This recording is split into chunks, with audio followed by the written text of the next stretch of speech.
Primitive Life, a novel by Louise Richardson. Chapter 3, Beached, Part 1. Back in the 21st century, there is a field trip to a beach on the Texas coast. In Saturday's golden hour on the beach at Galveston Island State Park, the little caravan of professors and students in their university vans gathered for head count and field trip orientation. They had set out at noon from Syntex State, stopping twice along the way for such things as lunch and gasoline and bodily functions. Perhaps Leah Pollock thought to herself, these kids are a little more professional, mature, and circumspect than the comparable busload of the high schoolers they would have been a year or two ago.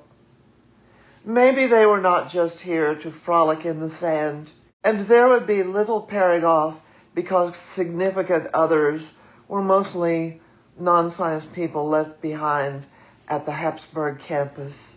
Some of the guys regretted missing the Jaws season opener against Sul Ross, but most were more interested in what they would learn about the coastal environment and the wildlife they would encounter. Besides, the Syntex State Hapsburg Jaws were perennially near the bottom of the Lone Star Football Conference. Still, it was considered a good gesture to bring back, as many vowed to do, some of the iconic shark jaws, whether combed from beach or seashell shop, for the display of the home team. The Hapsburg Jaws was one of those team naming concepts only pretentious college students of the early 20th century could have come up with. It made as much sense as the Nittany Lions of Pennsylvania State or the Tar Heels of the University of North Carolina. And it sounded so educated. The Habsburgs were a family which dominated the royal families of Europe in centuries past. Their extreme Latin jaws were evident in official portraits. Of course, after a certain scary movie came out in the 1970s, shark jaws replaced the regal caricature as team symbol. The local Habsburg high school team was less imaginatively dubbed the Habsburg Hawks. Leah. Roy directs the action. Listen, he says. Listen up, as the coaches say. Everybody listen. Is everyone here? I only count 10. Okay, there's the other two. Listen, we need to pitch the tents before it gets dark. Set up the men's tent about here, not too close to high tide. Mrs. Sharp, show the guys where you want the women's tent. I know you're a student, but I appreciate your taking roll and keeping tabs. Happy to help out, Dr. Nordstrom, she says. I was a teacher for 25 years.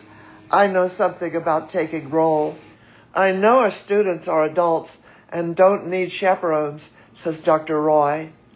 But your parents will appreciate our taking a head count once in a while. Cheryl Kerr and I watched the guys struggle with the women's tent. Between the two teams of tent pitchers, I think we got the second string. Not that they are any less the assholes the A team are. They're just more inept. We might have pointed out women are just as capable as men, even in erecting temporary shelter, but then we'd have to do it. The way things are going, we'll need to make adjustments anyway, so why not let the dudes have their fun and glory? I know Mrs. Sharp is the religious type. I'm surprised she's even taking field biology. If I was really interested, I'd ask her. Since I'm not, I'll just let it go. I hope she's not one of those vacation Bible school chaperones. Not that I plan to get into any trouble. I've decided I'm done with Roy for good. It's just the principle of the thing. Looks like the first string is done already. They've started on the campfire. Weenie Roast Cheryl, I say, let's haul some driftwood. Not too much, just a token. Okay, she says. What do you know? I'm a leader. It's not a particularly cool night. In fact, it's quite warm. It's already September, for God's sake. But I'd like the fire anyway, even though I dropped 2 hot dogs in there and burned my first marshmallow to a cinder. Some of the guys have gone for beer.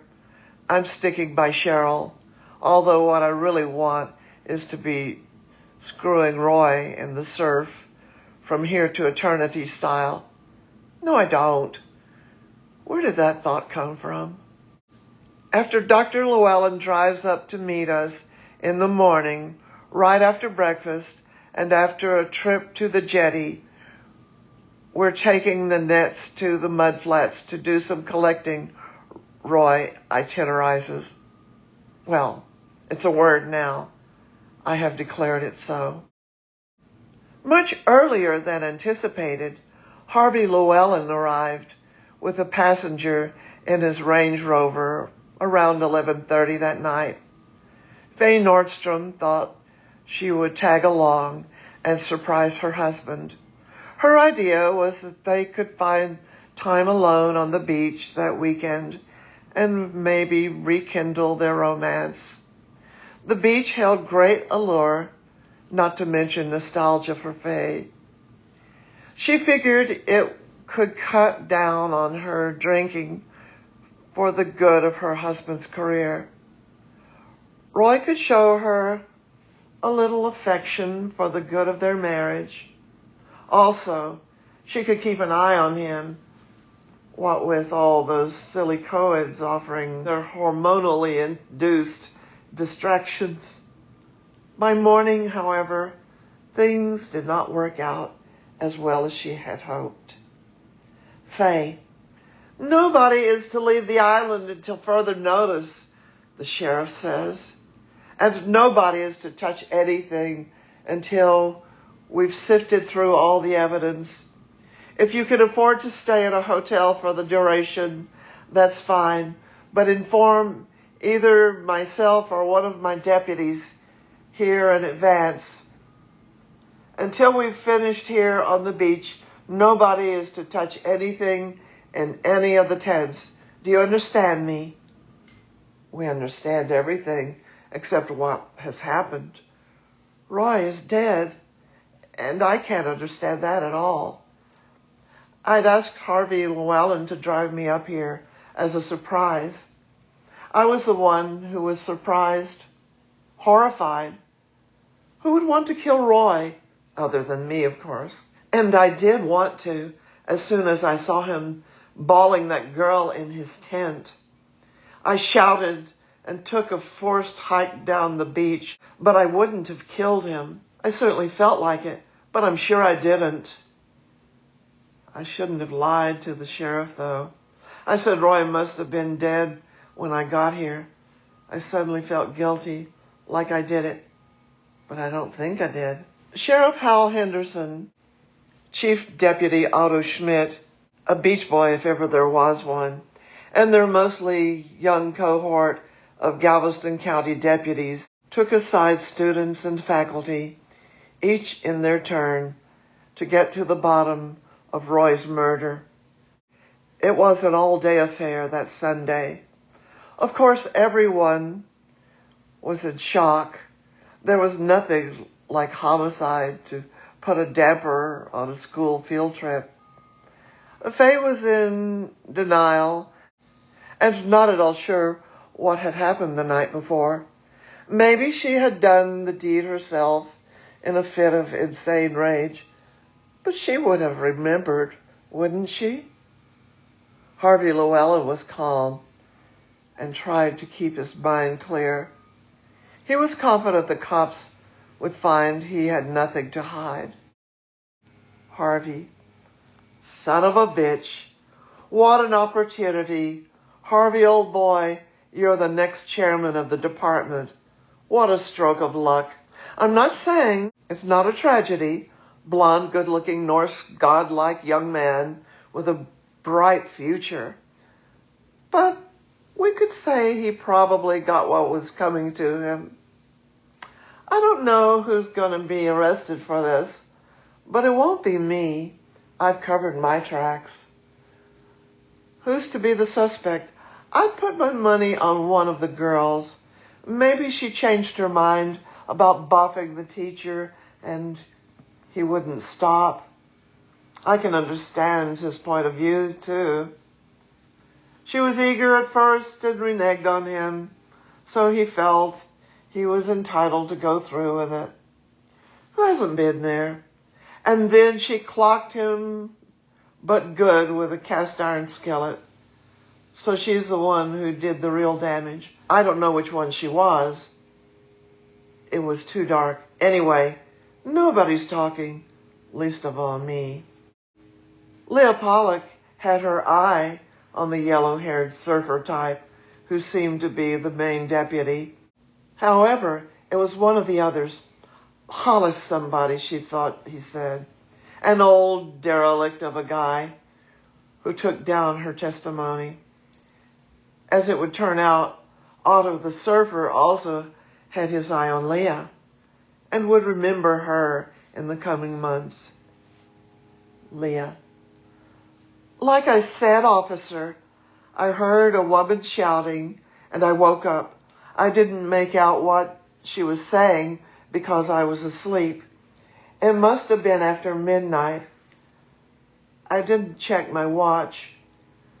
I heard shouting and then some metal-like ringing. I told you about the metal, didn't I? It was a minute or two after the shouting. Then everything was quiet and I fell asleep again. It wasn't like a bell. It sounded dull and heavy. A minute later, there was a sound just like it, only louder. And that's the best I could do. What was your other question? Right. I don't know if anyone was missing from the women's tent. I didn't check. It was just some noise. Whatever the shouting was about and the clanging, I figured it was none of my business. It was late, and I was sleepy. You took down my name and address, right? Pollock, Pollock. Leah, Leah. There, it's on your list already. And yes, that's my home address and my dorm and room number, phone numbers. It's all down there in your notebook. If I remember anything else, I'll let you know. Leah hoped the surfer dude would get a hold of her name and address and phone number. Oh boy, the thought came to her. What if old Hollis rings me up and hits on me? A shiver waved through her body, displacing the one Roy's murder had rippled through her. Then the original chill returned. What if there were more to this situation than some personal attack on Roy? What if there were some deranged killer stalking the beaches of Galveston Island? Something like that occurred to all those campers that morning. Were they all targets if they stayed another night or two, as the sheriff had bid them do? The police were certain the crime was a personal matter and that one of the college people was the perpetrator. But what if they were wrong? And what if they were right? In that case, one of them had killed Roy. Was one of their number a homicidal maniac? Harvey Llewellyn seemed to know. He did not seem worried at all. End of Chapter 3, Beached, Part 1, Primitive Life, a novel by Louise Richardson.